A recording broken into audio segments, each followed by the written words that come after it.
You're standing in line. Your phone is at 1%. There's nothing to scroll, nothing to check, nothing to look at but the back of a stranger's head. 10 seconds pass. Your mind starts to itch. You shift your weight. You sigh. You feel a low, restless discomfort that you've felt 1,000 times before. You call it boredom. You assume it's empty time, wasted time, a glitch in an otherwise productive day. But the real answer is far stranger.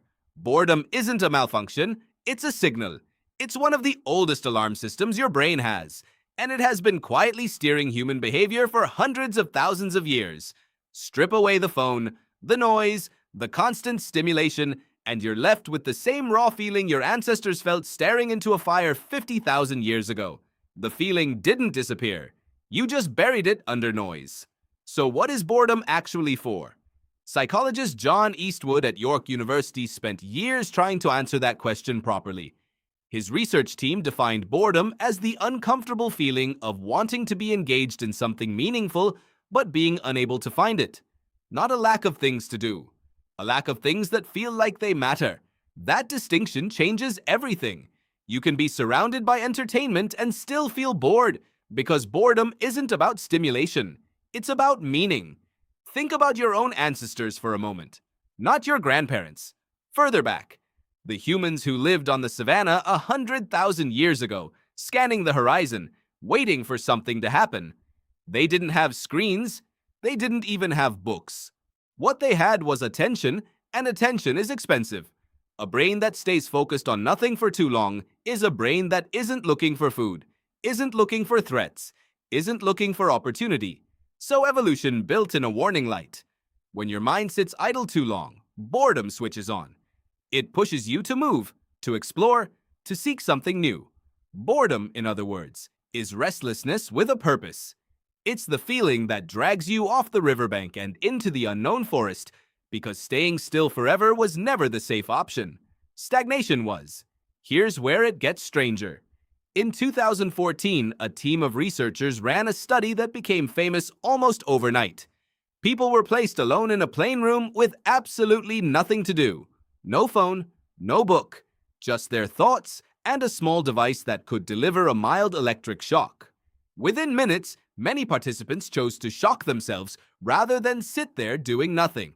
Not because they wanted pain, because boredom, left with no outlet, became more unbearable than discomfort itself. That tells you something important about your own mind.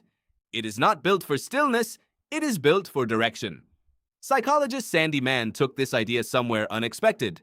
Instead of treating boredom as something to escape, she asked what happens to people while they're stuck in it.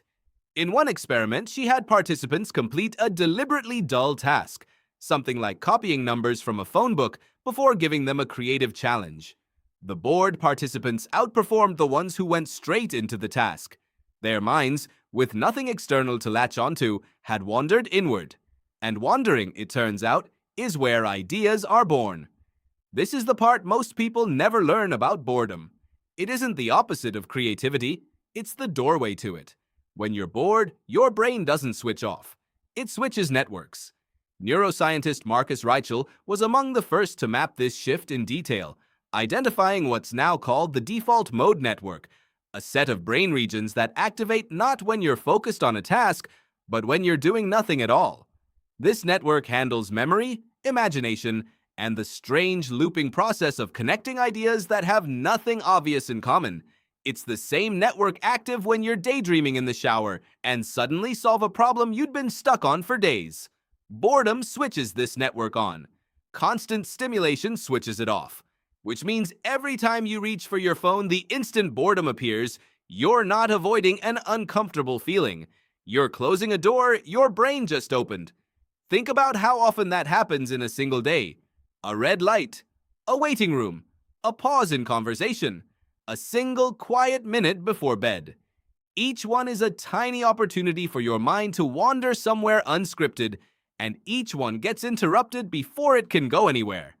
Your ancestors didn't have this option. When they were bored, they stayed bored, sometimes for hours, until their minds drifted towards solutions, stories, plans, or ideas they didn't know they needed.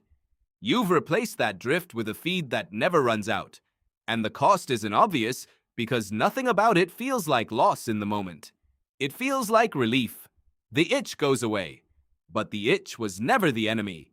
The itch was never the enemy. The itch was the cue. There's a modern mirror to this that's almost uncomfortable to look at directly. Children today report higher boredom intolerance than previous generations, not because their lives are emptier, but because the moment boredom arrives, a screen is almost always within reach to extinguish it. Researchers studying attention and idle time have noted a quiet shift. The gap between feeling bored and reaching for a device has shrunk to almost nothing, which means the default mode network, that same system tied to imagination and insight, gets less and less time to activate. You're not broken for feeling bored. You're ancient for feeling bored. It's one of the few emotional experiences that connects you directly to a human living before agriculture, before writing, before fire was guaranteed. The feeling in your chest when you're stuck in a waiting room with nothing to do is, biologically speaking, almost identical to what a hunter-gatherer felt watching an empty horizon. The discomfort hasn't changed, only your reaction to it has.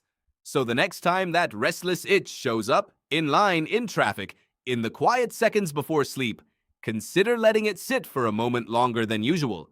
Not because discomfort is good for its own sake, but because that itch is doing exactly what it was built to do. It's not telling you something is wrong. It's telling you something is missing, and it's asking your mind to go looking for it. You're standing in line again. Your phone is dead. Nothing to scroll, nothing to check. This time, you don't reach for anything. You just let your mind go. And somewhere in that stillness, the same ancient signal that once sent your ancestors into the unknown is quietly doing its job again. Boredom was never empty time.